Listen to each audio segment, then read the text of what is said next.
In the bitter cold of Wyoming's unforgiving winter, 4-year-old Emily Winters stumbled upon a sight that would change her forever.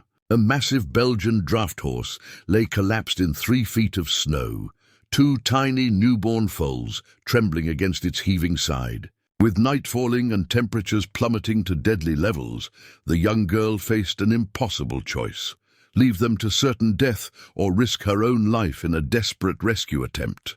The horse's eyes, filled with a mother's final plea, met Emily's. In that moment, something awakened in the child's heart, a fierce determination that defied her small stature and tender years. Could one small girl really save 3 dying horses in a raging blizzard with nothing but her bare hands and unwavering spirit? Before we jump back in, tell us where you're tuning in from. And if this story touches you, make sure you're subscribed, because tomorrow I've saved something extra special for you. The battered copper weather vane atop the Winters ranch house spun wildly in the growing wind. Emily watched it from her bedroom window, tracing its erratic movements with one small finger against the frosted glass. The old rooster-shaped ornament had been there since before she was born. Her father once told her it had guided 3 generations of winters through Wyoming's harshest seasons. That old bird knows when trouble's coming. Her grandfather's voice rasped from the doorway. At 68, Frank Winters was all sharp angles and weathered skin, his presence filling the small room like a shadow. "Storm's rolling in fast. Gonna be a bad one." Emily nodded without turning. In the 8 months since the accident that took her parents, she'd grown accustomed to her grandfather's sparse communication, brief weather reports and curt instructions about chores. Little else passed between them across the dinner table each night, school letting out early. "I'll pick you up at noon," he continued, his voice like gravel. "No detours coming home, you hear?" "Yes, Grandpa," Emily replied softly. Locals called storms like this one widow makers. Emily had overheard Mrs. Larson at the general store saying it would be the worst in 30 years. She'd seen the old-timers stocking up on kerosene and canned goods, their faces grim with knowing. At school, Emily sat alone as always, the copper locket containing her parents' photos pressed against her chest beneath her flannel shirt, her one constant companion. She'd worn it every day since the funeral, its weight a reminder of everything lost. "Hey, Orphan Annie," whispered Jason Morgan from the row behind her. "My dad says your grandpa's gonna lose that ranch come spring. Says he can't keep up with it anymore." Emily kept her eyes on her math worksheet, pencil gripped tight. The Morgans owned the largest horse farm in the county. Their Belgian draft horses won ribbons at state fairs and sold for more money than Emily could imagine. "Leave her alone," Becky Thompson hissed. "It's not her fault." Miss Patterson called for attention before Jason could respond, announcing early dismissal. "Remember, children go straight home. This storm isn't something to fool around with." Emily gathered her books slowly, watching other children rush to waiting parents with warm smiles and idle chatter about hot chocolate and board games for the snow day ahead. Her grandfather's truck idled in the parking lot, his silhouette still and straight behind the wheel.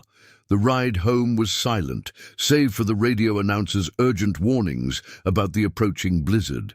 Emily stared out the window at the heavy grey clouds that had swallowed the mountains.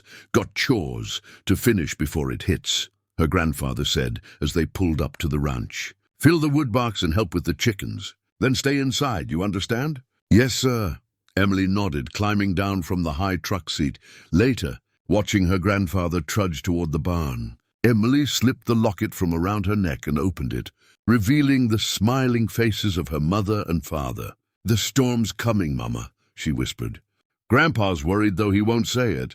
From her dresser drawer, Emily retrieved a small wooden box filled with treasures: a blue jay feather, a perfect pine cone, 3 smooth river stones, and a piece of red ribbon from last Christmas, the last one with her parents. She added these items to her backpack alongside her school books. The old farmhouse creaked and groaned as the wind picked up. Emily moved to the window again, watching the weather vane spin faster now, a blur of copper against the darkening sky. Something in its frantic movement called to her. A warning or perhaps an invitation. Her grandfather's words echoed in her mind. No detours coming home. But home was a word that had lost its meaning 8 months ago. The weather vane spun, pointing toward the pine forest that separated their property from the Morgans' land. The shortcut she sometimes took, despite her grandfather's rules. Emily zipped her coat and pulled on her hat and mittens. Decision made.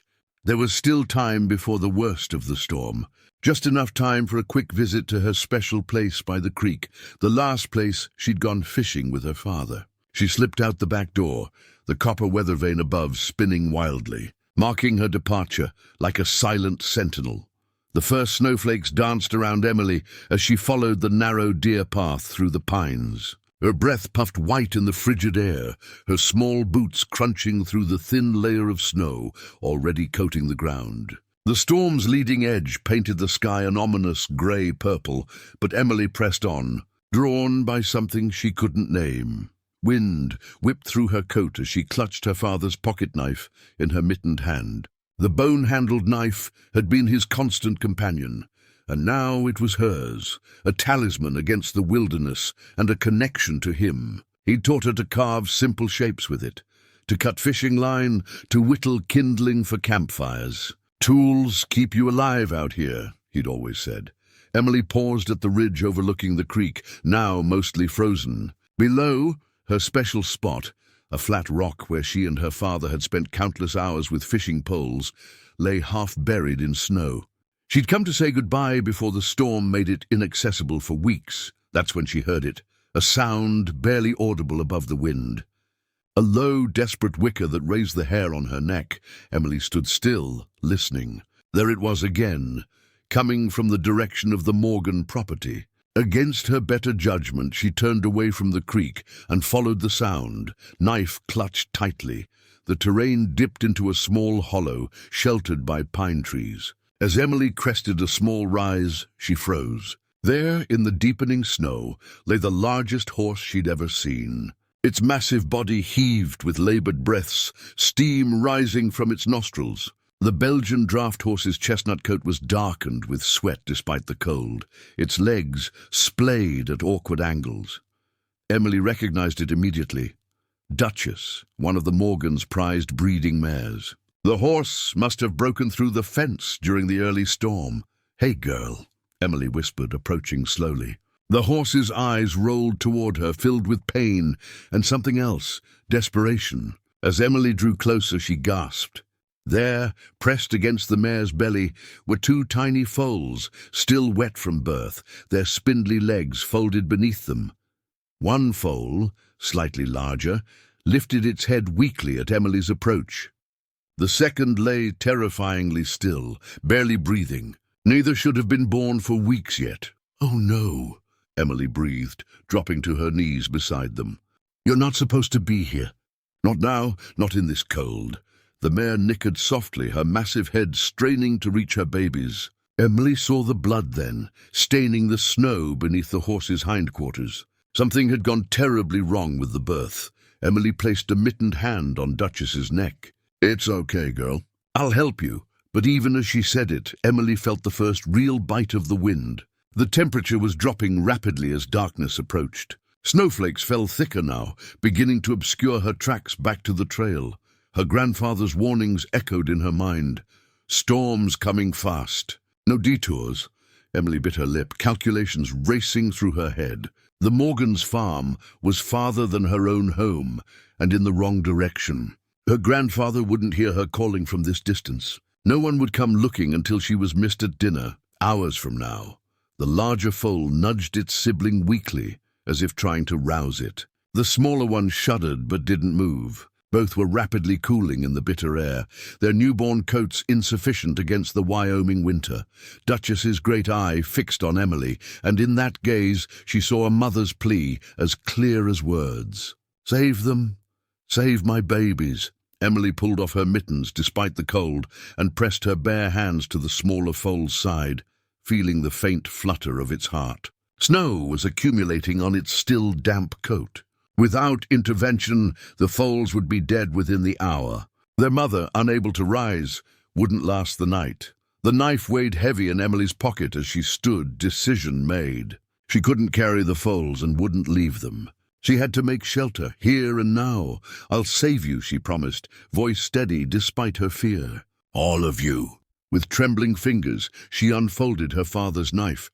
The bone handle was smooth against her palm as she turned toward the pines. "Branches for shelter." Kindling for fire. Every moment crucial.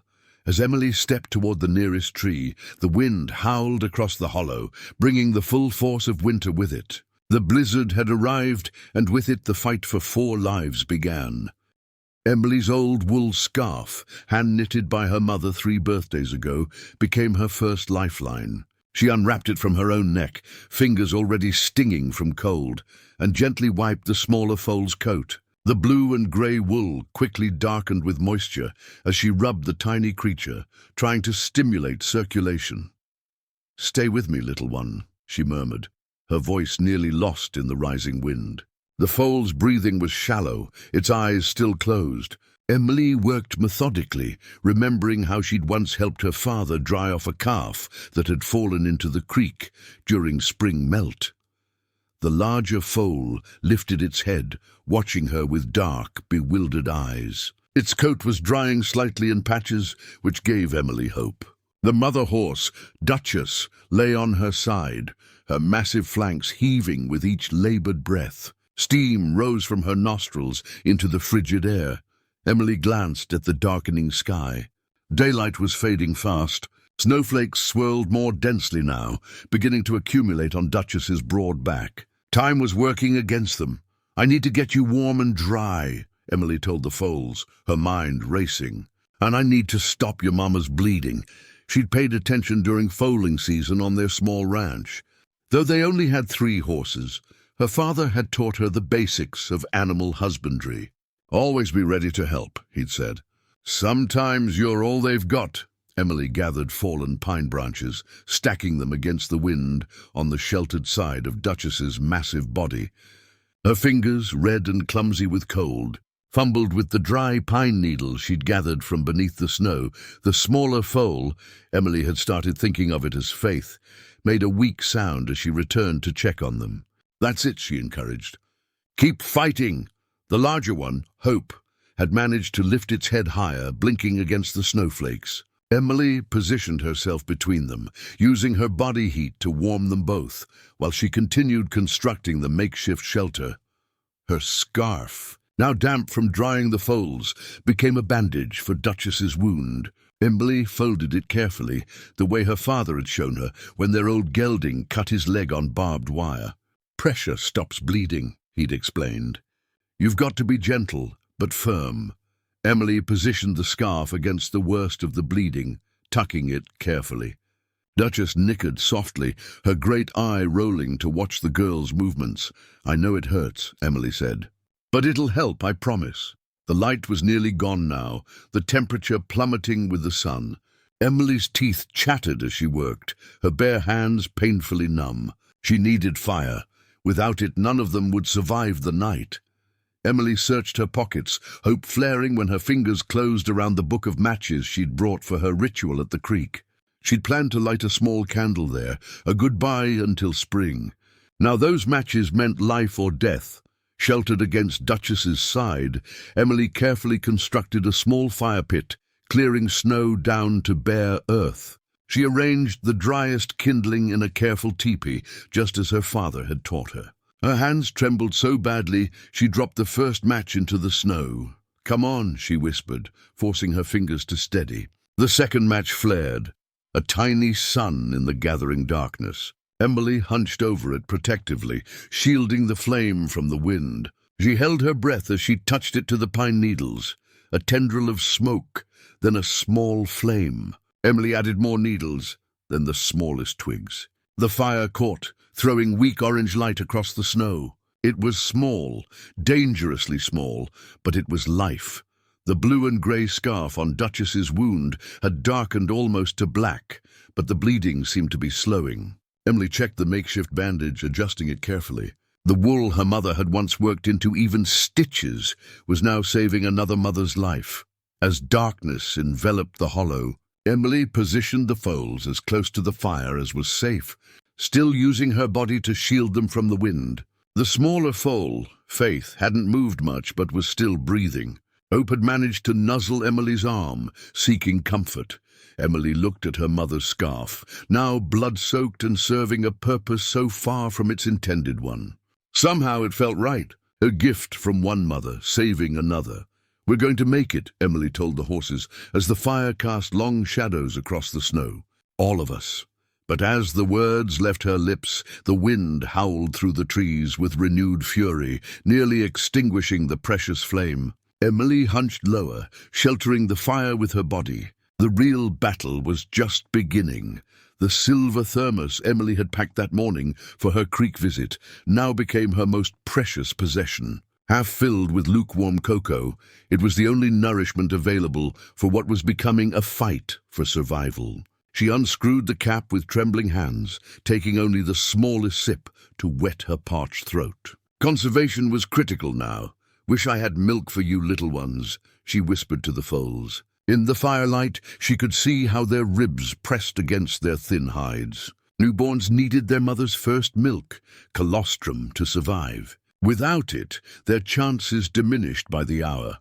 The thermos gleamed in the flickering light as Emily pondered its contents. Cocoa wasn't milk, but it was liquid and had some sugar. Maybe, just maybe. She poured a few drops onto her fingertips, then gently touched the larger foal's mouth. Hope's tongue darted out, tasting the sweet liquid. Emily repeated the process several times, careful not to use too much. The smaller foal, Faith, was less responsive, but Emily managed to get a few drops into its mouth as well. "That's all for now," she said, securing the cap tightly and returning the thermos to her pocket. "We need to save some." The wind howled like a living thing, finding every gap in the makeshift shelter. Emily's small fire sputtered, threatening to die with each gust. She'd gathered all the dry wood she could find before darkness fell completely, but it wouldn't last the night. Duchess lay still, except for her labored breathing. The massive horse had stopped trying to rise, conserving her strength. Emily checked the makeshift bandage. Her bleeding had slowed, but the horse's eyes had taken on a glassy quality that frightened the girl. "Stay with me," Emily urged, stroking the horse's broad forehead. "Your babies need you." Emily glanced at her watch. Only 7:30 p.m. Hours had passed since she'd found the horses, yet it felt like an eternity. No one would be searching for her yet.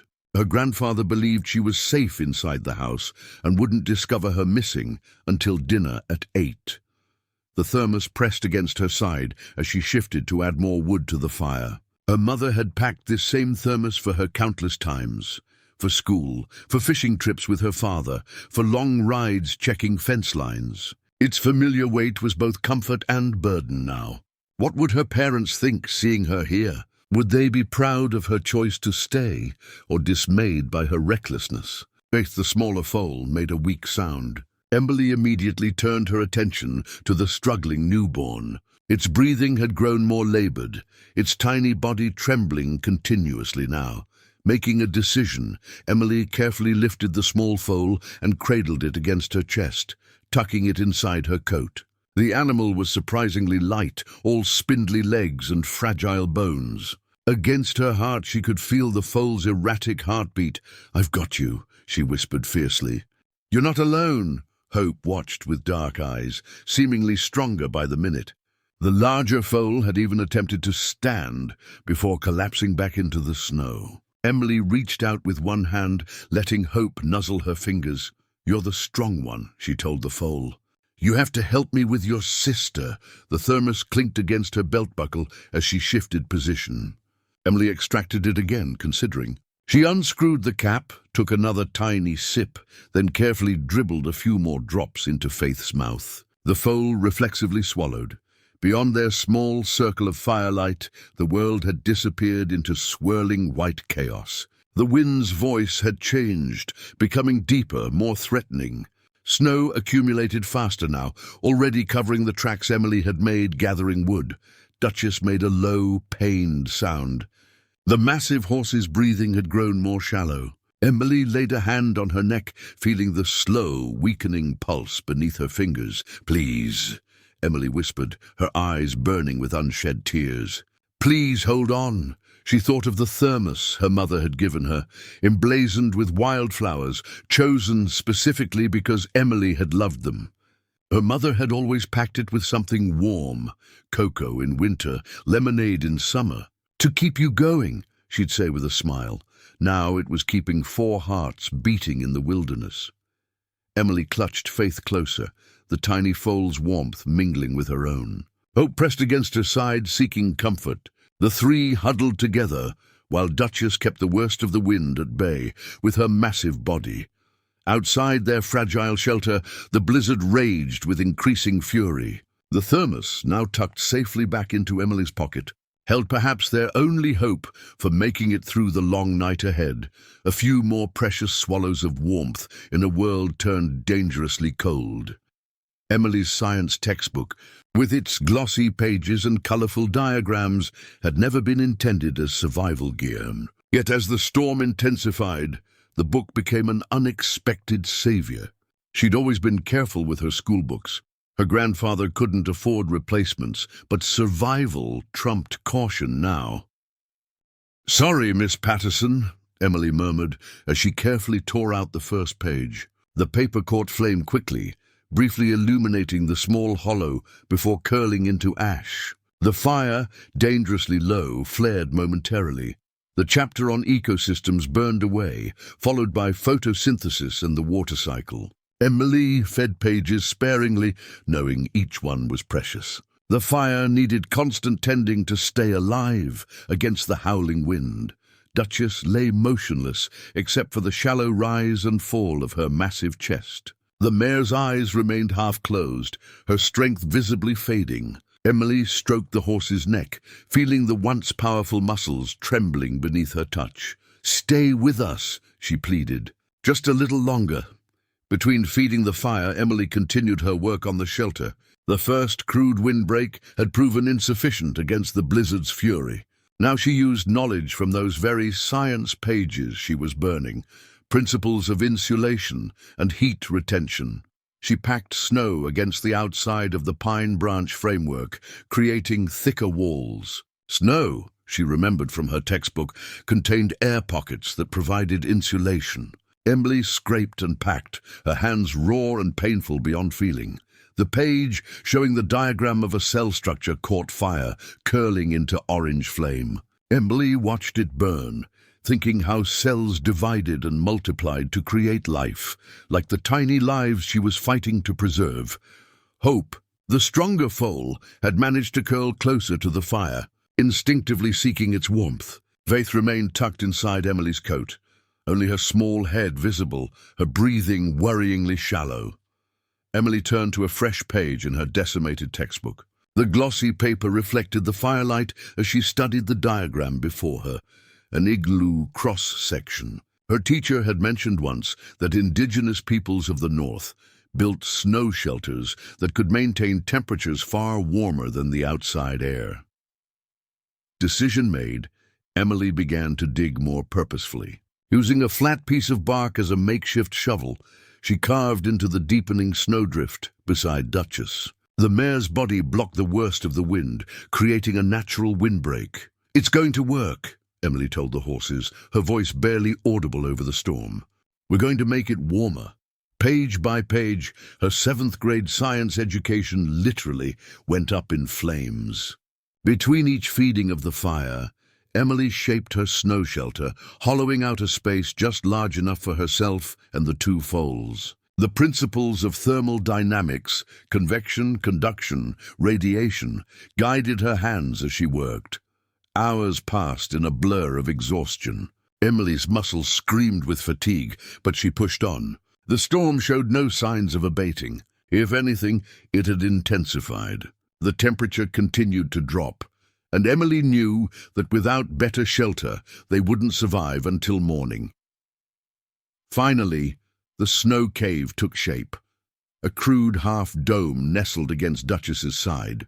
Emily lined the floor with pine boughs, creating insulation from the frozen ground. The entrance faced the small fire, which she'd relocated closer to the opening.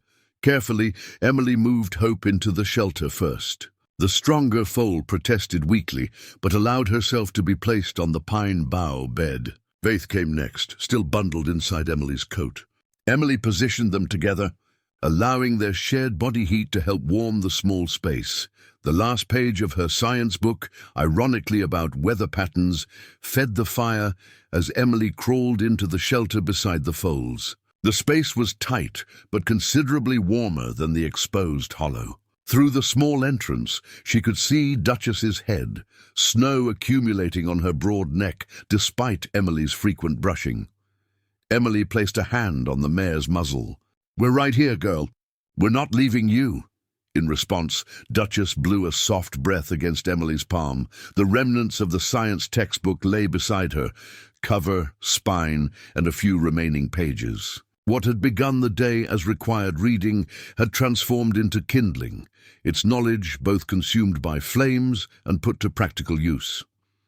Outside, the blizzard raged unabated. Inside their small shelter, 3 hearts beat in fragile rhythm, clinging to life against impossible odds. Emily pulled the foals closer, sharing what warmth her small body could provide.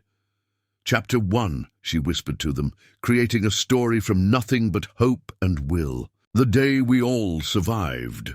The tin harmonica had been her father's favorite possession, a simple instrument he'd play in the evenings while they sat on the porch. Emily had slipped it into her coat pocket that morning, planning to play it at her special place by the creek, a small tribute to him. Now, as night fully enveloped them, she pulled it from her pocket with numb fingers. "My dad used to say music keeps the darkness away," Emily told the foals, her breath visible in the frigid air of their small shelter. Outside, the wind's howl had become a constant roar, drowning out almost everything else. The temperature had plummeted further, and Emily's small fire struggled against the relentless cold. The harmonica's metal was painfully cold against her lips, but Emily managed a few wavering notes, the beginning of "You Are My Sunshine," her father's favorite. The sweet, melancholy sound drifted through their snow shelter, barely audible above the storm.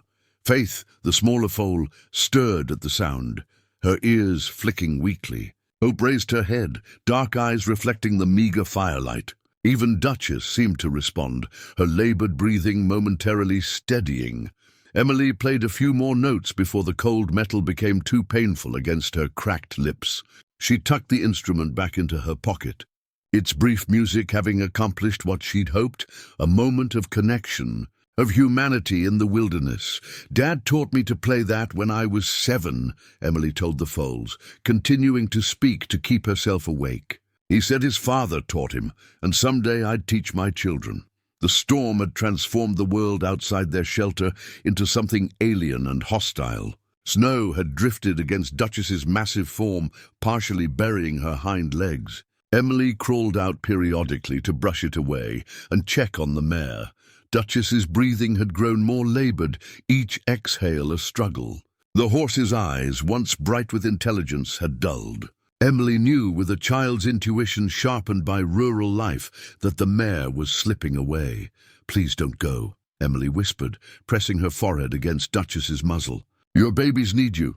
The mare's response was a soft exhale, warm against Emily's frozen cheek. A goodbye, perhaps, or a passing of responsibility. Back in the shelter, Emily pulled both foals close, sharing what body heat remained between them. Faith had stopped shivering, a dangerous sign. Hypothermia had progressed beyond the body's attempt to warm itself. Hope nuzzled her sister, as if trying to rouse her. The harmonica pressed against Emily's side as she shifted to add the last branches to their fire. She thought of her father playing on summer evenings, her mother humming along as she snapped beans on the porch. The memories warmed her more than the failing fire. "When I was little," Emily told the foals, "my dad would play this song every night before bed. He said as long as we had music, we'd never be truly lost." Emily checked her watch, 11:42 p.m. Hours had passed since she should have returned home. Her grandfather would have discovered her missing by now. Would he brave the storm to search? Would anyone? The rational part of her mind knew the answer. No one would risk the blizzard at night, not even for a missing child. The search would begin at first light if the storm had abated. If not, they would assume she was sheltering somewhere and wait. Emily was on her own until dawn, at minimum. She touched the harmonica in her pocket again, drawing strength from its connection to her father. What would he do in this situation? He wouldn't give up, that was certain. Outside, Duchess made a strange sound, part groan, part sigh. Emily scrambled to the entrance of their shelter, but even in the faint firelight, she could see the change. The great horse had gone still, her eyes open but unseeing, steam no longer rising from her nostrils. "No," Emily whispered, crawling fully out into the storm. "No, please." She pressed her hands against the horse's neck, feeling for a pulse, finding none. Tears froze on her cheeks as the reality sank in. Duchess was gone. Emily sat in the snow beside the massive horse, momentarily overcome. Then she remembered the foals, orphaned now, dependent solely on her. She couldn't afford to grieve. With painful fingers, Emily reached for her father's harmonica once more. Through tears and chattering teeth, she played a few halting notes, not a lullaby this time, but a farewell. The sound carried briefly before being swallowed by the storm. Emily tucked the instrument away and turned back to the shelter where two newborn lives waited, unaware that their world had just fundamentally changed. "I promise," Emily said to Duchess, laying a hand on the horse's now still flank. "I'll take care of them." The night deepened around them, the cold more intense without Duchess's living warmth. Emily crawled back into the shelter, gathering the orphaned foals close. The harmonica, silent now, remained a talisman against despair as the longest night of her life continued. The silver horseshoe nail had fallen from Duchess's hoof sometime during her desperate journey through the snow. Emily found it while gathering the last of the kindling near the mare's still form, its polished surface catching the faint firelight. Morgan horses always wore silver shoes for shows, a symbol of their championship bloodlines and exceptional care. Emily clutched the nail in her frozen fingers, its metal cold against her skin. "Even your shoes were special," she whispered to the fallen horse. The bitter cold had intensified with Duchess's passing. Without the mare's massive body blocking the wind and providing warmth, their situation had grown more desperate. Emily had dragged pine branches across Duchess's body, a gesture of respect but also practical necessity. She couldn't bear for the foals to see their mother covered in accumulating snow. Inside their small shelter, the two foals huddled together. Hope had grown stronger over the hours, occasionally attempting to stand on wobbling legs before collapsing back onto the pine boughs. Faith remained alarmingly still, her breathing shallow, her small body cool to the touch despite Emily's constant efforts. The fire had dwindled to embers. Emily had exhausted their fuel supply, having burned everything flammable from her backpack except for the photograph of her parents she kept in a plastic sleeve. That she couldn't bring herself to burn even now. She turned the horseshoe nail between her fingers, thinking of Duchess. The magnificent mare had fought so hard to birth her foals in this unforgiving wilderness. Why had she wandered so far from the Morgan farm? Had she sensed something wrong with her pregnancy and sought isolation by instinct? Or had she simply been caught unaware by the early storm? Emily would never know, but she understood sacrifice. Her own parents had given everything for her, working themselves to exhaustion on their small ranch. Her father had always said, "Family means you put others before yourself." Duchess had embodied that truth in her final hours. The temperature inside their shelter had dropped noticeably. Emily checked her watch, 1:17 a.m. The coldest hours of night still stretched before them. Dawn remained an eternity away. "We have to keep moving," Emily told the foals, her voice hoarse from the dry, cold air. "We have to keep our blood flowing." She massaged Faith's spindly legs, working from hoof to shoulder, as she'd seen her father do with newborn calves. The tiny foal's eyes fluttered open briefly, dark and unfocused. Hope watched, more alert, her ears tracking Emily's movements. Outside, the storm's character had changed. The howling had subsided into an eerie stillness, the kind that came with the deepest cold. Stars occasionally appeared between swift-moving clouds, their light reflecting off the snow with crystalline brilliance. Emily clutched the silver nail as she considered their options. Their shelter, while better than nothing, was losing heat too quickly without Duchess and an adequate fire. They wouldn't survive until morning without a better solution.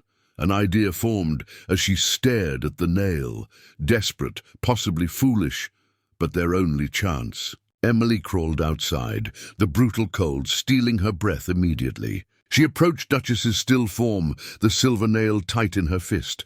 "I'm sorry," she whispered to the mare, "but you'd want them to live." Using her father's pocket knife, Emily began to cut.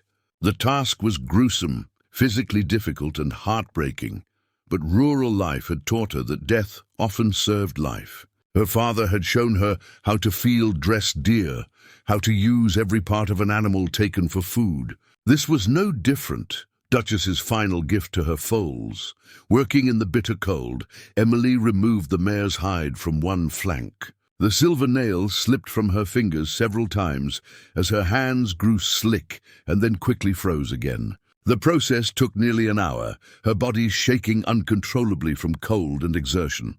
Finally, Emily dragged her prize back to the shelter, a large section of Duchess's hide, still retaining some of the mare's body heat.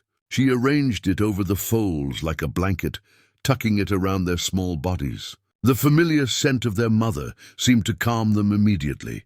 Emily crawled beneath the makeshift blanket with them, the silver nail still clutched in her hand. Duchess's sacrifice would not be in vain.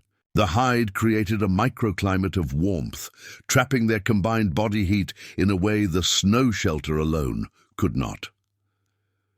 "Your mama saved you one more time," Emily told the foals, her voice breaking. "She was so brave. You have to be brave too."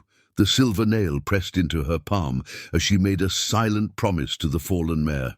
These foals would live. Whatever it took, Emily would see them through until morning.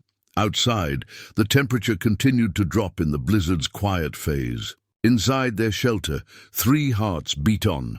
Wrapped in a mother's final embrace, the small plastic baby bottle salvaged from the bottom of Emily's backpack had once belonged to her doll collection.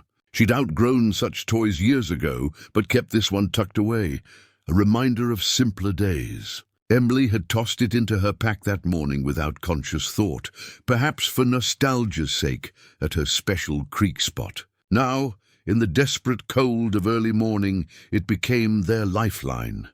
"This might work," Emily murmured, examining the bottle with trembling hands. Its pink plastic was cracked along one side, but the nipple remained intact, crucial for what she needed to accomplish.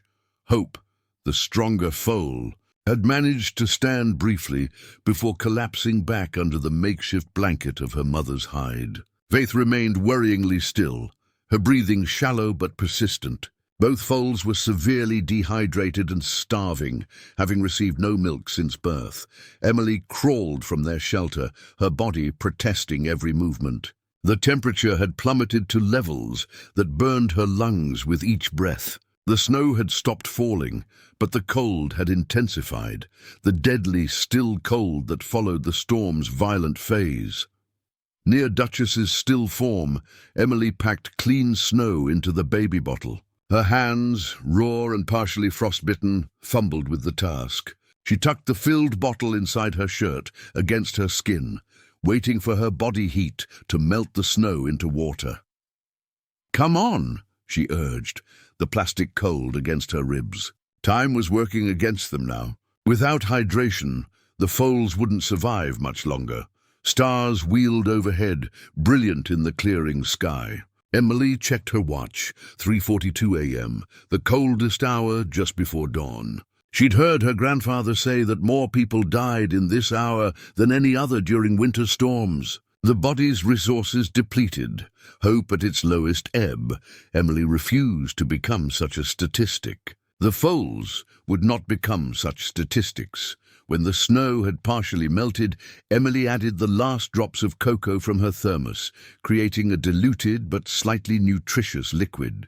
She remembered her father mixing sugar water for weak calves, something about the energy helping them survive until proper care could be provided. Back in the shelter, Emily gently lifted Faith's head, supporting the frail neck.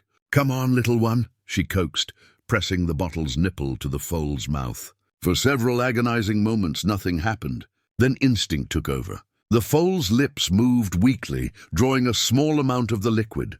"That's it," Emily encouraged, tears freezing on her cheeks. "Just a little more." Hope proved more eager, actually sucking at the bottle when her turn came.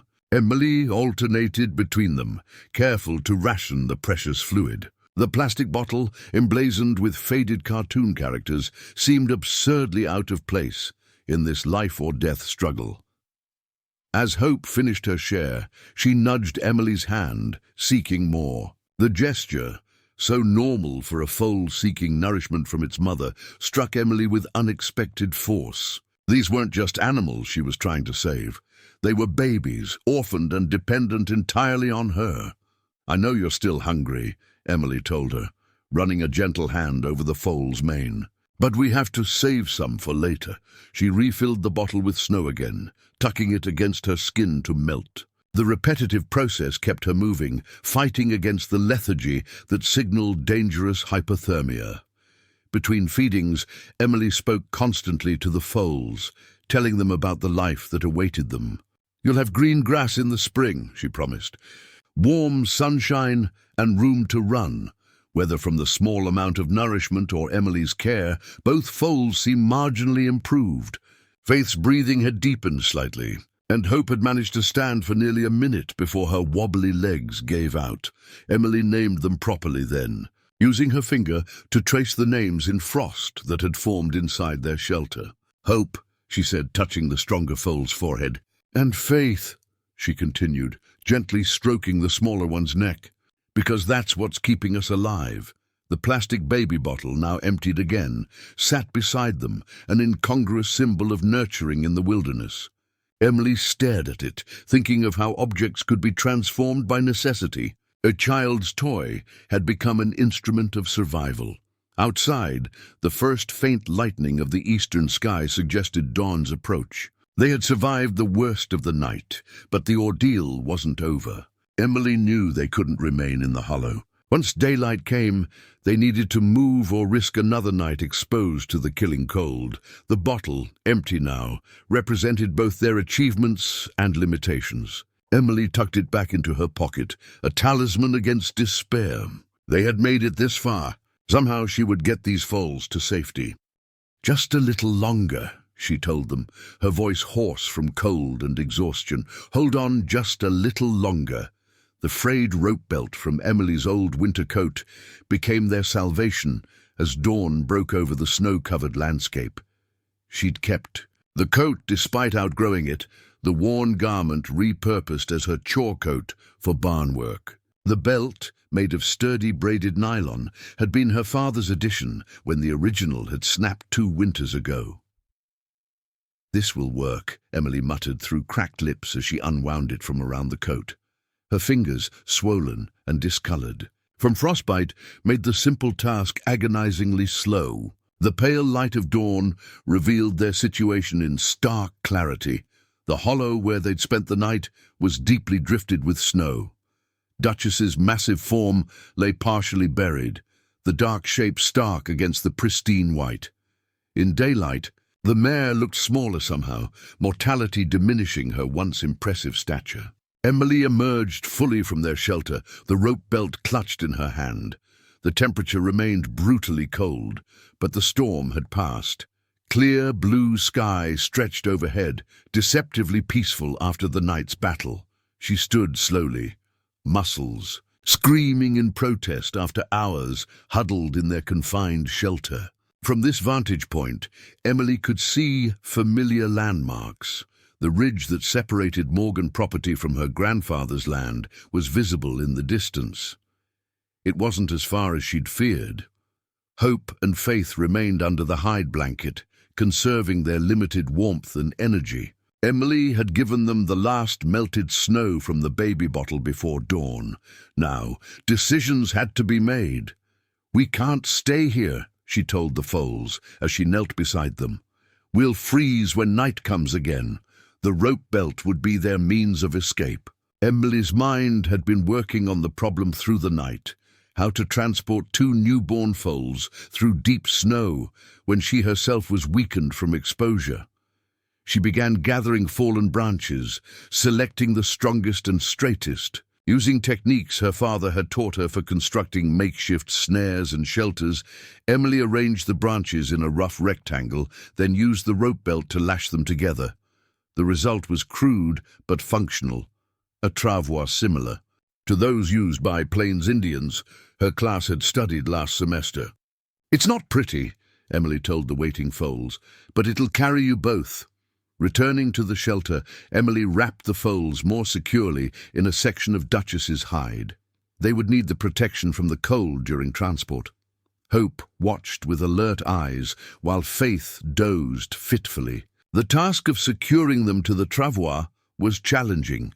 Emily used strips torn from her coat lining to fasten the hide-wrapped foals to the branch frame, creating a bundle she could drag behind her. Before leaving, Emily returned to Duchess's side. The great horse deserved a proper farewell. Emily placed a hand on the mare's cold neck. "Thank you," she said simply, "for keeping them alive until I found you, for everything." On impulse, Emily used her father's pocket knife to cut a small lock of Duchess's mane, jet black and coarser than it looked. She tucked this memento into her pocket alongside the silver horseshoe nail. The foals should have something of their mother when they grew older. The rope belt, now serving as both the binding for the travois and a harness around Emily's shoulders, represented her last hope. If it failed, if it broke under strain, or if she lacked the strength to pull it, all three would perish in the snow.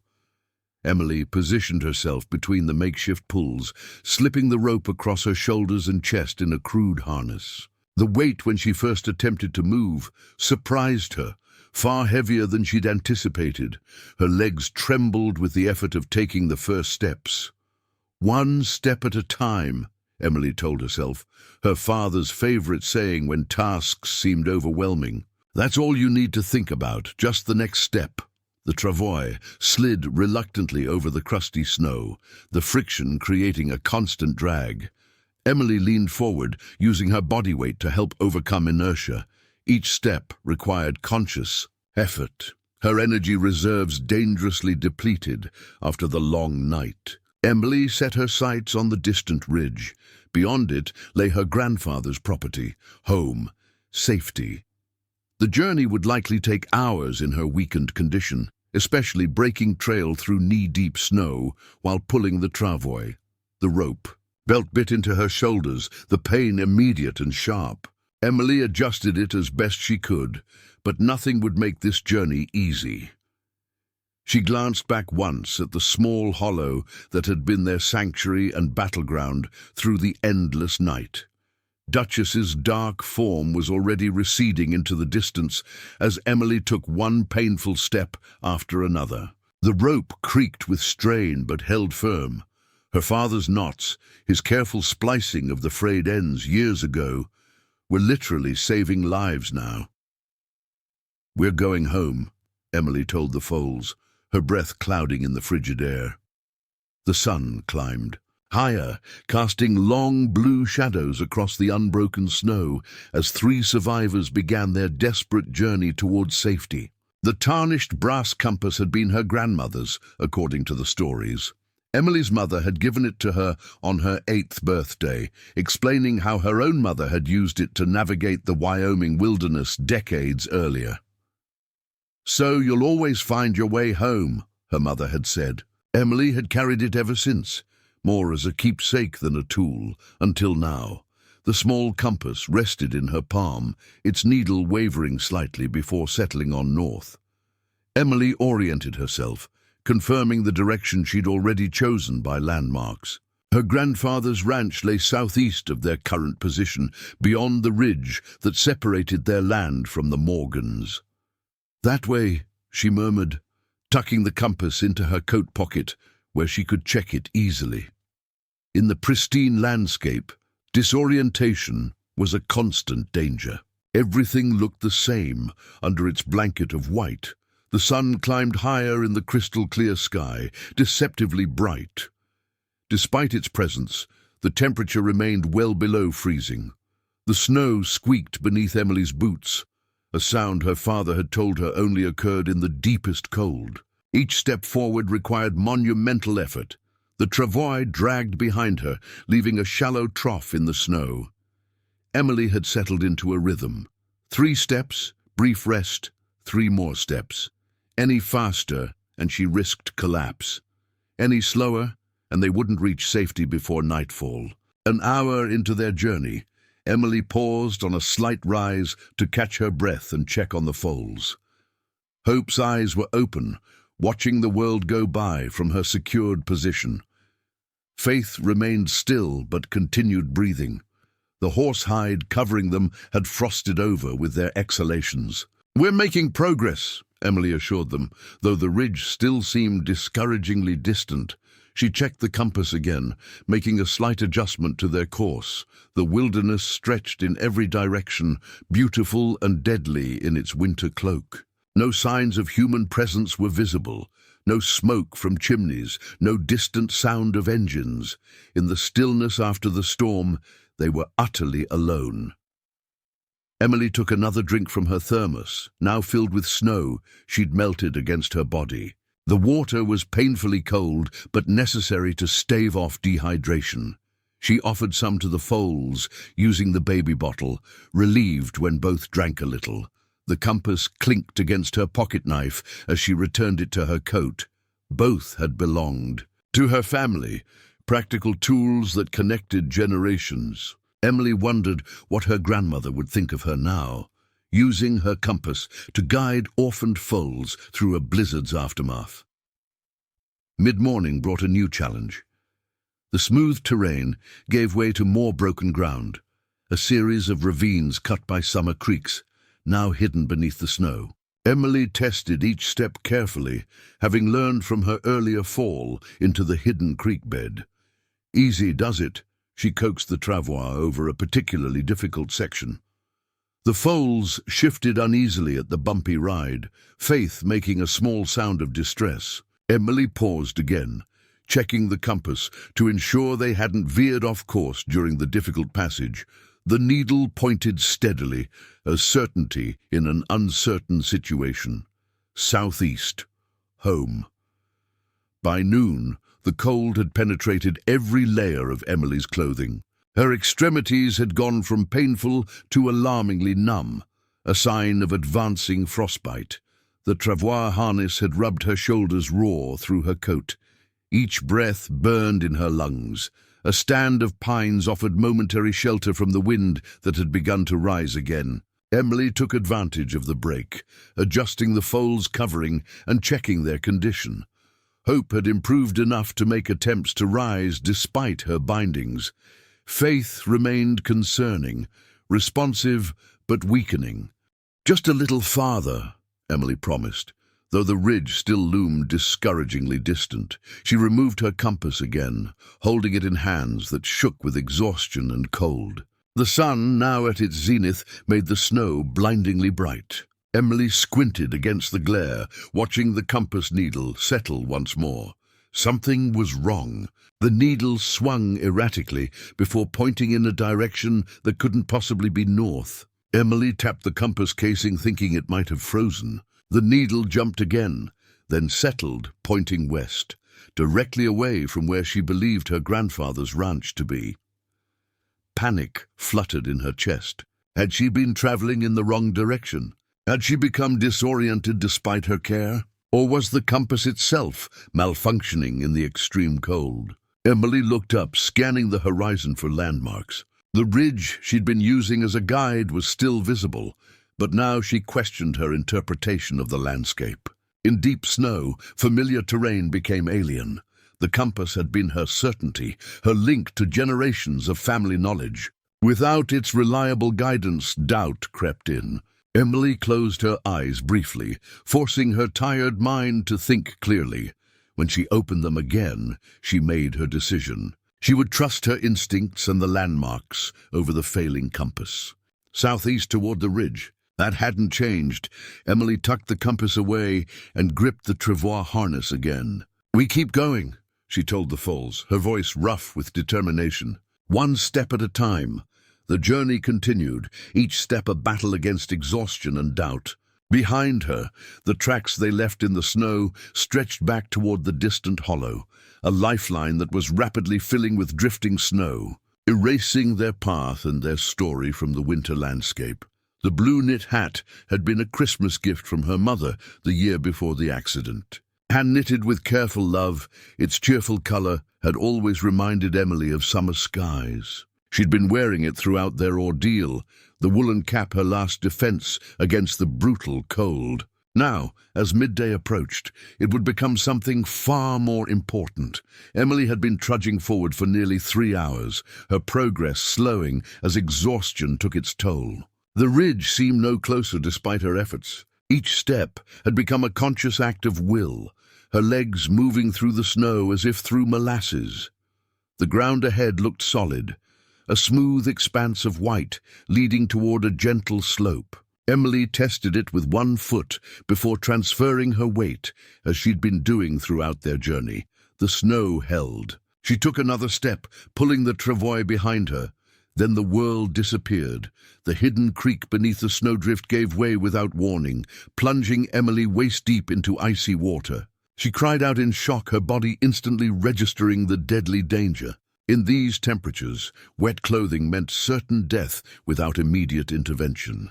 Instinctively, Emily threw her arms wide, catching herself on the snow shelf before she could sink completely. The travois remained on solid ground, the foals secure but distressed by the sudden stop. "Stay calm," Emily gasped, though whether to herself or the foals wasn't clear. The frigid water sent lightning bolts of pain through her lower body, stealing her breath. She needed to pull herself out immediately. With numb fingers, Emily clawed at the snow, trying to find purchase. The edges of the hole crumbled under her weight, widening it. Panic threatened to overwhelm her as the water began saturating her coat, adding deadly weight. The blue hat slipped from her head, falling into the water beside her. Without thinking, Emily grabbed for it. Not for warmth now, but for something else entirely. Yanking it from the water, she wrung it out with shaking hands and began packing it with snow. Hypothermia was already setting in, slowing her thoughts, but one clear memory surfaced, her father showing her how to test ice safety. "If you ever fall through," he'd explained, "spread your weight as wide as possible. Use anything you can to distribute the pressure." The sodden hat, now packed densely with snow, became her improvised ice anchor. Emily flung it onto solid snow beyond the broken edge, then carefully shifted her weight toward it. The packed snow inside the hat compressed but held, giving her enough stability to begin pulling herself out. Inch by excruciating inch, Emily dragged her lower body from the icy water. The air, though bitterly cold, felt almost warm against her soaked legs as she finally freed herself completely. She lay gasping on the snow, the immediate crisis past, but an even greater one beginning. Her pants and boots were saturated.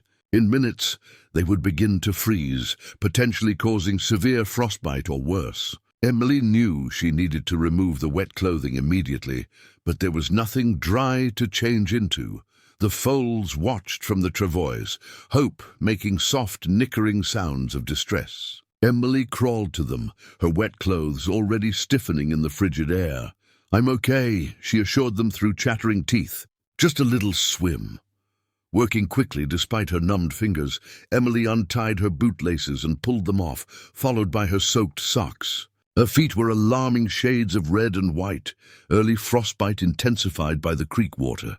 Next came her jeans, the fabric already freezing into stiff panels. The simple task became monumentally difficult as her coordination failed. Finally free of the wet clothes, Emily faced a terrible choice: continue in her underwear, risking extreme frostbite but remaining mobile, or wrap herself in part of Duchess's hide, sacrificing the foal's protection. The blue hat lay nearby, already freezing into a solid mass. Emily picked it up, wringing it out again with the last of her strength. Her mother had knitted it with love, one stitch at a time. The thought gave Emily clarity.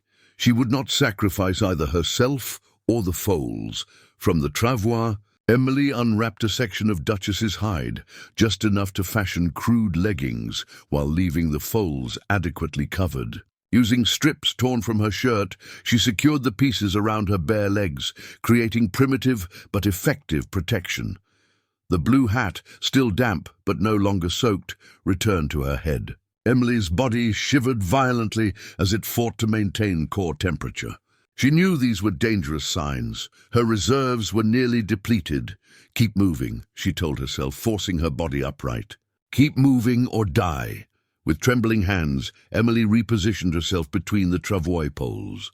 Each movement was agony, her skin screaming where wet clothing had partially frozen against it. But stillness meant death, so she pushed forward. The blue hat, her mother's final gift, dripped icy water down her neck as it thawed from her body heat. Emily welcomed the discomfort.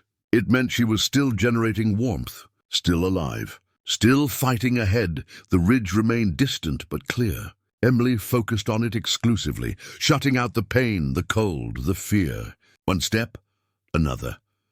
The travois dragged behind her, carrying its precious cargo. The afternoon sun began its slow descent toward the western mountains. Time was running out. Her father's faded red flannel shirt appeared alongside her as Emily stumbled through the deepening afternoon.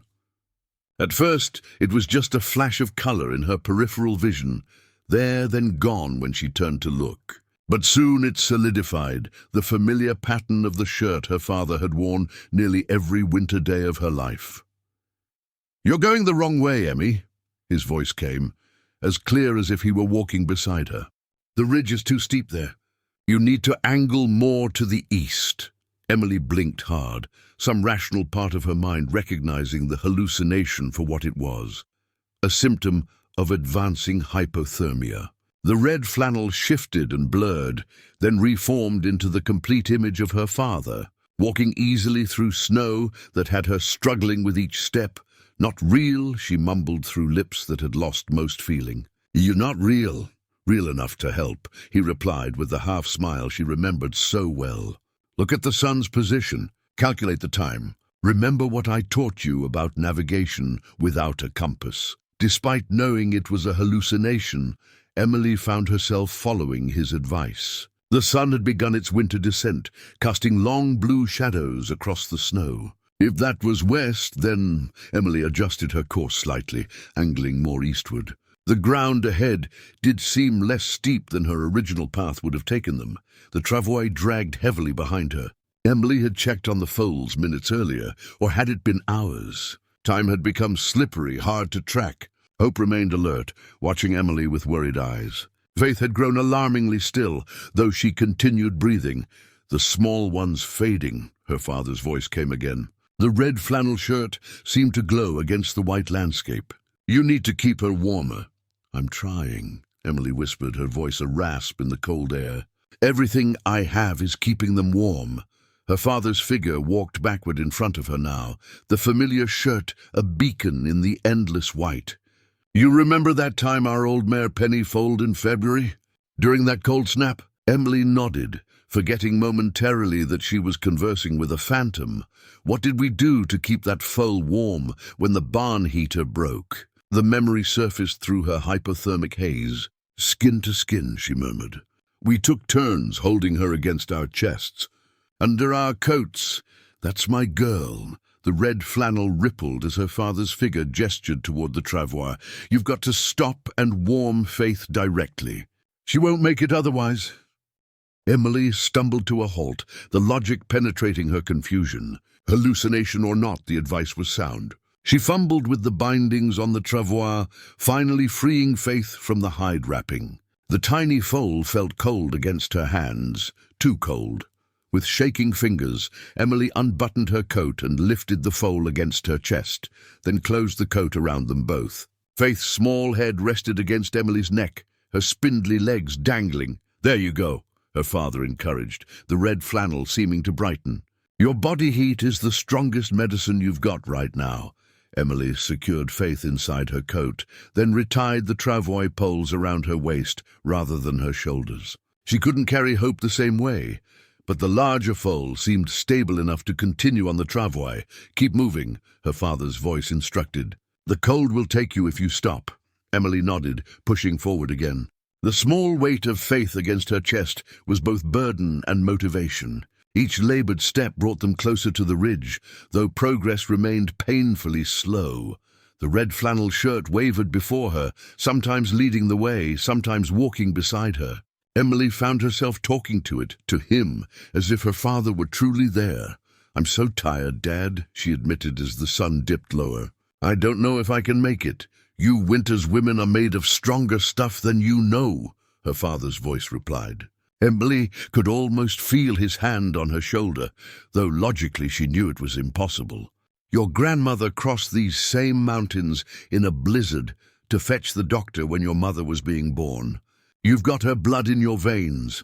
The red flannel shifted again, sometimes appearing as just a shirt suspended in air, sometimes as her father complete. The hallucination flickered at the edges of her vision, disappearing when she looked directly at it, reappearing when she looked away.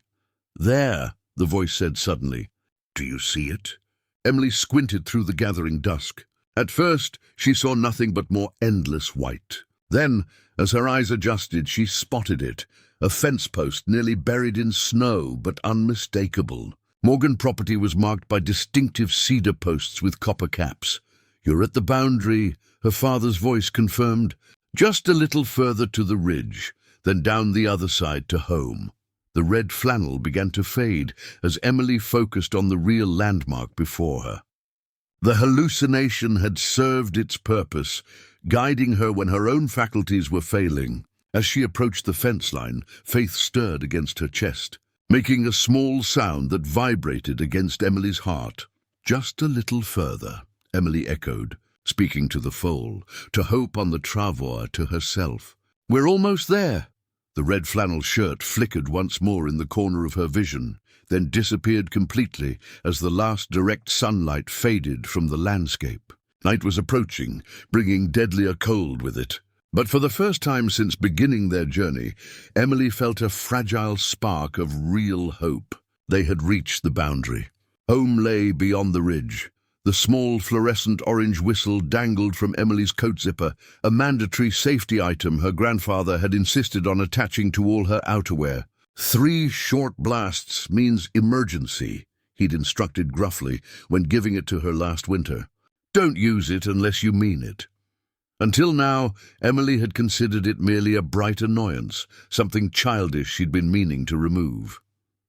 As twilight deepened around her, that plastic whistle became her beacon of hope. Emily had crested the ridge just as true darkness began to fall. Faith remained tucked against her chest inside her coat, the tiny folds breathing shallow but steady. Hope followed on the travois, somehow maintaining her alertness despite the ordeal. Both animals had far exceeded the endurance anyone would expect from newborns. From the ridgetop, Emily could see the vast sweep of her grandfather's ranch below, or rather, where she knew it to be, though details were lost in the gathering darkness. Moonlight had begun to illuminate the snowy landscape, casting everything in silver and blue shadow. Then she saw them, distant pinpricks of light moving across the valley, flashlights, lanterns, a search party. Emily's heart lurched painfully in her chest. Help was out there, but at least a mile away, and moving in a pattern that suggested they were searching in the wrong area. They hadn't spotted her silhouette against the ridge. Her first instinct was to scream, but her parched throat produced only a hoarse whisper. Emily tried again, summoning every reserve of strength, but the sound couldn't possibly carry the distance required. The orange whistle caught the moonlight as it swung from her zipper. Emily grasped it with trembling fingers, lifting it to her cracked lips. The first attempt produced only a weak flutter of sound. Her frozen lips couldn't form a proper seal. "Come on," she muttered, cupping her hands around the whistle to warm it slightly. Faith stirred against her chest, disturbed by the movement. Emily's second attempt at blowing the whistle produced a thin, reedy sound. Better, but not the piercing blast needed to carry across the valley. The distant lights continued their sweep, moving slowly away from her position. Desperation gave her clarity. Emily tucked the whistle between her teeth, using her tongue to block the air hole. She warmed the plastic for several long moments with her breath, then took the deepest inhalation her pain-racked body would allow. The blast that emerged was short but sharp, cutting through the still night air like a knife. Emily gasped, drew another breath and blew again. A third time. The series of 3 short blasts, the universal signal for emergency, echoed across the valley. The distant lights paused in their movement. Emily repeated the sequence, her lungs burning with the effort. 3 more blasts, these slightly weaker but still audible in the perfect stillness of the winter night. The lights changed direction, converging and then beginning to move toward the ridge. They'd heard her. Emily's legs finally gave out. She sank to her knees in the snow, still clutching the orange whistle. Faith made a small sound of protest at the sudden movement, and Emily instinctively steadied the foal within her coat. "They're coming," she whispered to both foals. Just a little longer, but Emily knew the search party would take time to reach them, time they might not have. The temperature was plummeting with nightfall. Already, the cold had intensified to a level that made breathing painful. Her extremities had gone from painful to numb to a dangerous lack of sensation entirely. She raised the whistle again, blowing another series of 3 blasts to help the searchers locate her precise position. The sound seemed weaker now, or perhaps it was just her fading consciousness that made it seem so. The orange plastic gleamed in the moonlight as Emily clutched it like a talisman. Her grandfather had been right as usual. The simple safety device he'd insisted upon might save all their lives. Emily watched the approaching lights, trying to estimate how long it would take them to reach the ridge. 20 minutes? 30? Each minute in these temperatures extracted a heavy price from her battered body. Faith had grown alarmingly still against her chest. Emily gently stroked the foal's neck, relieved to feel a pulse still beating there. Hope nickered softly from the travois, perhaps sensing the approaching rescue. "Almost there," Emily assured them, her words slurring slightly as hypothermia tightened its grip on her mind. "Help is coming." The orange whistle slipped from her nerveless fingers, falling to dangle from her zipper once more. Emily tried to grasp it again, but found her coordination failing. Her thoughts moved with glacial slowness, her eyelids growing impossibly heavy. She knew she needed to stay awake, that sleep in these conditions meant death. But the pull of exhaustion was overwhelming after nearly 24 hours of continuous struggle. The lights seemed both closer and farther away, playing tricks on her fading perception. Emily forced herself to raise the whistle one more time, managing a final 3-blast signal before her strength deserted her completely. As consciousness began to slip away, Emily curled protectively around Faith, using her body to shield the tiny foal from the killing cold. Her last coherent thought was a silent plea to the approaching rescuers: "Find us in time." The orange whistle gleamed in the moonlight, marking their position on the vast white ridge, a tiny beacon of human ingenuity in the wilderness, guiding help toward 3 hearts still beating against all odds. The sharp report of her grandfather's old Winchester rifle cut through the night air, a signal shot fired straight upward from the search party below. The distinctive crack echoed across the valley, startling Emily back to semi-consciousness. That sound had been part of her life since childhood, her grandfather sighting in his rifle each hunting season the weapon that had put food on their table through lean years. There, up on the ridge, a distant voice shouted, barely audible over the ringing in Emily's ears. She tried to respond, but could only manage a weak movement. Faith stirred against her chest, the foal somehow sensing the approaching rescue. Hope nickered from the travois, the sound carrying in the still night air. The rifle fired again, 2 shots in rapid succession. Emily recognized the signal. "We're coming, stay put." Her grandfather's hunting communications adapted for the emergency at hand. Flashlight beams swept the ridgeline, finally catching Emily in their glow. The sudden brightness blinded her momentarily, her light-sensitive eyes having adjusted to the moonlight. "It's her, and she's got something with her." The voice was closer now, a man's voice she didn't immediately recognize. "Emmy, That voice she knew, her grandfather, his usual stoic tone replaced by something she'd never heard before. Fear, desperation. "Emmy, hold on!" The sound of multiple people trudging through deep snow reached her ears. Emily tried again to call out, managing only a hoarse whisper. Faith shifted against her, making a small bleating sound that carried better than Emily's voice. "Did you hear that?" someone asked. "Sounds like an animal." "She's got something alive with her," another voice confirmed. The first rescuer reached her side, Jason Morgan's father, wearing a heavy parka with sheriff emblazoned across it. Mr. Morgan knelt beside her, his weathered face lined with concern. "Emily, can you hear me?" She nodded weakly, then gestured to her coat. "Foals," she managed to rasp. "Two foals. Help them." Mr. Morgan's expression shifted from confusion to disbelief as he gently opened Emily's coat to reveal Faith. The tiny foal blinked in the sudden light, remarkably alive despite everything. "Good Lord," he breathed. "Is that—" "Oh, Duchess's," Emily whispered. "She died." Saving them, more rescuers arrived, surrounding Emily and the foals. Someone draped an emergency blanket around her shoulders. Another person examined the travois where Hope lay, watching the commotion with alert eyes. "There's another one here," the man called out. "It's alive too." Then her grandfather pushed through the group, his tall figure unmistakable even in the confusion. The old Winchester rifle was slung across his back, the weapon that had signaled their location to the rest of the search party. For a moment he simply stared at Emily, his expression naked with relief and something else. Pride. "Emmy," he said, dropping to his knees beside her. His rough hands, so capable with tools and animals, touched her face with surprising gentleness. "You're alive." "The foals," Emily insisted, her priorities unchanged despite her condition. "They need help." Her grandfather's attention shifted to Faith, still cradled against Emily's chest. His expression softened further. "Belgian drafts," he noted. "Morgan's prize mare's offspring." Emily nodded weakly. "Duchess died after birth, in the hollow beyond the ridge. I found them in the storm." The implications of what she'd accomplished seemed to hit everyone simultaneously. Murmurs spread through the rescue party. "You brought newborn foals through a blizzard, alone?" Mr. Morgan asked, disbelief coloring his voice. Emily's only answer was to pull Faith closer, protective to the end. Her grandfather's hand came to rest on her shoulder, squeezing gently. "Let's get you all home," he said, his voice rough with emotion. The rifle across his back caught moonlight as he moved to lift Emily.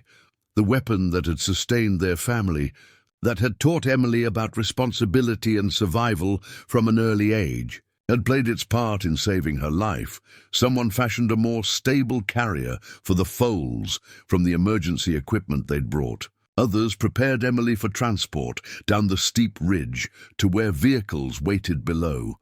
As hands gently lifted her from the snow, Emily fought to maintain consciousness long enough to make one thing clear. "Don't separate us," she managed, reaching toward the foals. "Please," her grandfather nodded, understanding without further explanation.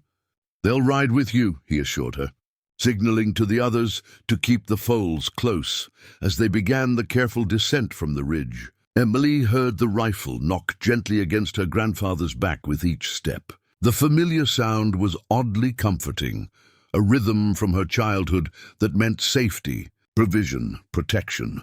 Her grandfather hadn't fired that rifle for hunting in years, his aging eyes no longer sharp enough for accurate shots. But he'd maintained it meticulously, keeping it ready. Today, its voice had called the search party to her position, the sound carrying farther than any whistle or shout could have managed. Emily's consciousness began to fade as the group made their way down the ridge. The last thing she registered was her grandfather's hand holding hers, his calloused palm warm against her frozen fingers, and the foals being carried alongside her, all three survivors together. The Winchester that had fed their family for generations had fired its most important shots today, not taking life, but helping to save it. The collection of crayon drawings taped to Emily's hospital room wall grew daily during her recovery. Unable to use her bandaged hands, she'd learned to hold the crayons between her palms, creating colorful, if somewhat abstract renderings of her experience. The nurses had supplied the art materials on her second day.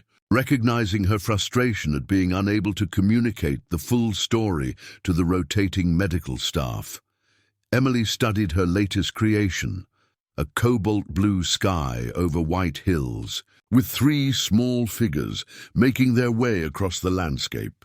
Not her best work, but it captured something essential about their journey.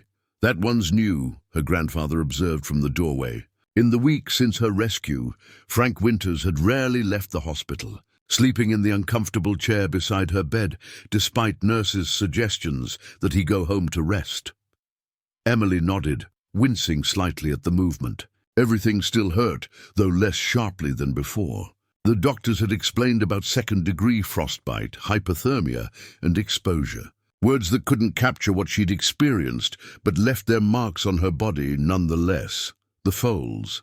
she asked immediately, as she did every time her grandfather returned from his brief absences.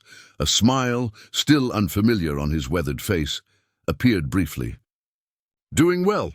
The vet says it's nothing short of miraculous." He hesitated. "Would you like to see them?" "The doctor says you can have a wheelchair trip today if you feel up to it." Emily's heart jumped. "They're here." "At the hospital." "Not exactly, but close." He pointed toward the window. "The Morgans converted their horse trailer into a mobile warming stable. It's parked in the lot. They've been taking shifts with the foals around the clock, just like the nurses have with you." Within 30 minutes, Emily found herself being wheeled carefully through the hospital corridors, a blanket tucked around her legs, her grandfather pushing the chair with gentle consideration. They took the service elevator to the ground floor and out through a side entrance. The cold air hit Emily's face like a physical blow, triggering an involuntary gasp. Her body remembered the blizzard's embrace all too well. "We can go back," her grandfather offered immediately. "No," Emily insisted. "I want to see them." The Morgan's horse trailer had been extensively modified, heaters installed, the sides insulated, the interior fitted with special warming beds designed for the newborn foals. As they approached, Jason Morgan emerged from inside, his expression shifting from surprise to something like respect when he saw Emily. "Hey," he said awkwardly. "You're up," Emily nodded, suddenly uncertain. This was the boy who'd taunted her at school, whose family's wealth had always been a stark contrast to her own family's struggles. "They've been asking for you," Jason continued, gesturing toward the trailer. "Especially the little one. Won't take a bottle from anyone without fussing first." Inside the modified trailer, the transformation from animal transport to intensive care nursery was remarkable. Heat lamps, monitoring equipment, and specialized feeding apparatus lined the walls. And there, in cushioned stalls designed for their tiny bodies, were hope and faith. Both foals lifted their heads at Emily's entrance, ears pricked forward in recognition. Faith, still smaller but noticeably stronger than during their ordeal, actually struggled to stand. "Easy there, little one," cautioned Mrs. Morgan, who sat beside the stalls with a bottle prepared. "She knows your voice," she explained to Emily. "She's been listening for you." Emily's grandfather wheeled her directly to the stalls. With bandaged hands, she couldn't reach out to touch the foals, but she leaned forward, speaking softly. "Hey there," she whispered. "You made it." Hope nickered softly, while Faith continued her determined efforts to reach Emily. Mrs. Morgan watched with a mixture of amazement and professional interest. "In 30 years of breeding horses, I've never seen newborns bond with a human like this. They recognize you as their savior." Emily's grandfather cleared his throat. "More than that," he said quietly. "She became their mother out there?" "When their real one couldn't be." One of Emily's crayon drawings had been taped to the wall of the trailer, a child's rendition of a large horse with 2 small ones beside it. Someone had brought it from her hospital room as a way to familiarize the foals with her scent. "Jason brought it," Mrs. Morgan explained, following Emily's gaze. "Said it might help them feel connected to you." Emily glanced at Jason in surprise. He shrugged, looking embarrassed. "The vet said familiar scents are important for orphaned foals." Mr. Morgan entered, carrying veterinary supplies. He smiled broadly at seeing Emily, our miracle worker, just in time for feeding. To Emily's astonishment, he handed her a bottle designed to be cradled rather than gripped. Even with her bandaged hands, she could manage it.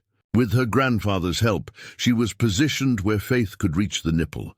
The small foal latched on immediately, drinking with enthusiasm that brought tears to Emily's eyes. Hope watched patiently, seemingly content to see her sister fed first. "They wouldn't be here without you," Mr. Morgan said quietly. "Duchess was our best mare, but these little ones are even more precious now. They represent something special." Emily's grandfather rested a hand on her shoulder. "Just like my girl," he said, his voice rough with emotion. "Something special." The crayon drawing fluttered slightly with the movement of the heaters. A child's art, simple and direct, yet telling a story more powerful than words could convey. Emily watched it as she fed Faith, thinking of the many more drawings to come, a colorful record of their shared survival and the bonds formed in the face of impossible odds. The small whittled wooden horse had appeared on Emily's nightstand during her final day in the hospital. Simple yet expressive, it captured the proud stance of a Belgian draft horse with remarkable accuracy. No note accompanied it, but Emily recognized her grandfather's handiwork immediately. She'd watched him whittle during long winter evenings, his calloused hands coaxing shapes from cedar blocks with an old pocket knife. But she'd never seen him create something so detailed, so full of life. 2 weeks after her rescue, Emily sat in the passenger seat of her grandfather's truck as they bumped down the long driveway to their ranch. Her hands, finally free of bandages but still tender and pink with healing skin, cradled the small wooden horse in her lap. "It's good to be home," she said, breaking the comfortable silence. Her grandfather nodded, eyes on the rutted road. "Place wasn't the same without you." The simple statement, delivered in his matter-of-fact tone, contained more emotion than any flowery declaration could have. Emily smiled, running her fingers over the wooden horse's smooth back.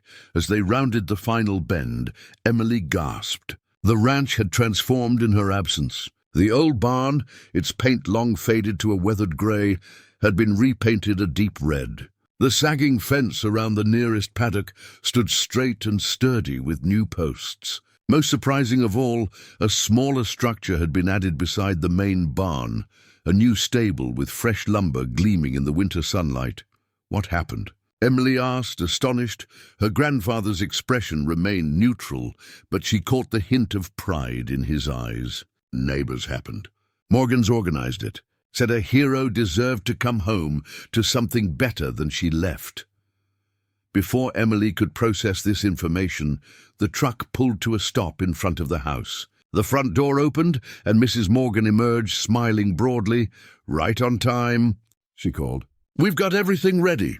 "Ready for what?" Emily asked, but her grandfather was already climbing out of the truck. He came around to help her, though Emily insisted on walking under her own power despite her still weakened state. Mrs. Morgan embraced her gently. "Welcome home, dear. There are some special someones who've been waiting for you." Emily's heart jumped. "The foals? They're here?" As if in answer, a high-pitched nickering sound came from the new stable. Emily moved toward it as quickly as her recovering body allowed, the wooden horse clutched tightly in her hand. Mr. Morgan emerged from the stable doorway, followed by Jason, who held open the half-door. Inside, 2 small shapes moved excitedly in fresh straw, Hope and Faith, noticeably larger after 2 weeks of expert care. "Surprise," her grandfather said quietly from behind her. "They're home." Emily stood frozen, trying to understand. "But they're Morgan's horses." "Prize bloodlines." Mr. Morgan shook his head. "They're yours, Emily. Always have been from the moment you found them. We've drawn up the registration papers already," Mrs. Morgan added. "They'll officially be the first horses of winter's Belgian drafts. Frank thought you might want to start your own breeding line." Emily turned to her grandfather, questions in her eyes. He cleared his throat. "Been watching you with animals all your life, Emmy. Got a gift for it. These foals are just the beginning, if you want it." He gestured to the renovated facilities. "Ranch needs new direction. Morgans are willing to mentor, teach you the business side. A partnership, Mr. Morgan clarified. Your grandfather's land and your natural talent are experience and connections. Jason will be learning alongside you, the boy nodded, looking both embarrassed and pleased. If that's okay with you. Emily stepped into the stable, where Hope and Faith immediately crowded around her, their soft muzzles pushing against her hands and clothing. They'd grown considerably, their spindly legs now sturdier, their coats glossy with health. They've thrived, Mrs. Morgan said softly. But they still look for you every time someone enters the stable. Faith nuzzled Emily's pocket, seeking treats. The wooden horse was still clutched in Emily's hand, and the foal nudged it curiously. Your grandfather carved that, Mrs. Morgan remarked. Worked on it every day while you were sleeping. Said he wanted you to have something to remind you of what you'd done, even when these two are full grown. Emily looked at the small sculpture with new appreciation. Each knife stroke represented hours of her grandfather's quiet vigilance at her bedside. The stoic man who rarely expressed emotion had poured his feelings into this creation while waiting for her to heal. She turned to find him watching from the doorway, his expression as unreadable as ever, yet somehow different. The distance that had existed between them since her parents' death had vanished, replaced by something new, respect, partnership. Thank you, Emily said simply. Knowing he would understand, she meant for everything. The horse, the foals, the future he was offering. He nodded once. Your parents would be proud, he said, his voice rough. Not just of what you did out there in the snow, but of who you are.